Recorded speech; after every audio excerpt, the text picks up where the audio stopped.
So, releasing the club. For me, a common misconception in the golf swing. Quite often you see people down the range or you get on the course and they're hitting it left to right as a right-hander and he's finishing way right to target and they're saying, I'm not releasing the club, I've got to get releasing the club. So what they mean by that is they want to get the club working over. But we need some consistency to this.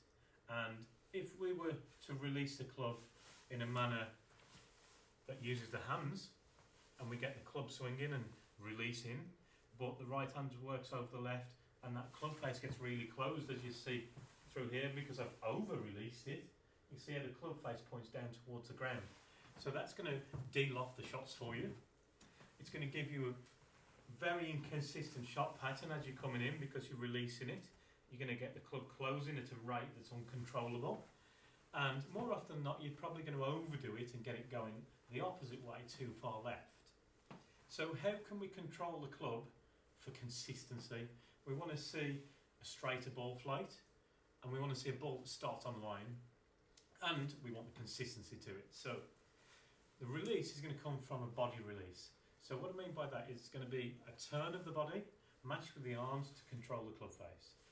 So rather than us swinging back and down and getting that club face wrapping over, as you saw through there, and using the hands too much, which is also going to affect the amount of shaft lean and strike we get on the ball, we're going to control it with a body turn. So you'll see as I go back into a normal takeaway, I've got this structure at the start, and I go into the takeaway and I've still got this structure. You see how my right hand is over my left and the club face is square. As I go through and I turn the body, I haven't overly excessively used the hands. I've rotated through with the body. You can see how the right hand is now back over the top of the left and the club face is square. So I can control the amount the club face closes with that. The way we're going to do that is a feeling. We're going to feel like the arms and the body are connected, and we're going to turn the belly button and the chest to control it. So how often do you watch the TV and you see now top guys on tour controlling the shots into the green? A lot of them are hitting kind of half shots. One I like to watch is Tommy Fleetwood, who controls the club face really well. And you'll see on the way through, he's rotating through, but he's keeping locked on the club face. He's not closing it down with the hands and de-lofting it and the ball going miles left. He's controlling the start line with the body turn. The club face is square for longer through here. And you'll see as he gets up here now, he's got half a follow through and he's controlling the face. So what you want to see when you practice yourself, on the way through, you want to be able to see the club face from here. We don't want the club wrapping down towards the ground and the club face pointing that way. So we're going to go back.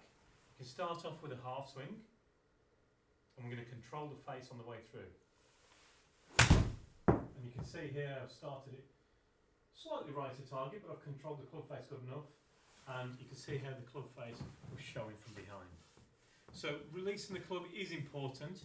It's important, however, to do it in a manner that's controllable. So get the body turn working on the way through to control the release, and that will straighten out your shots for consistency.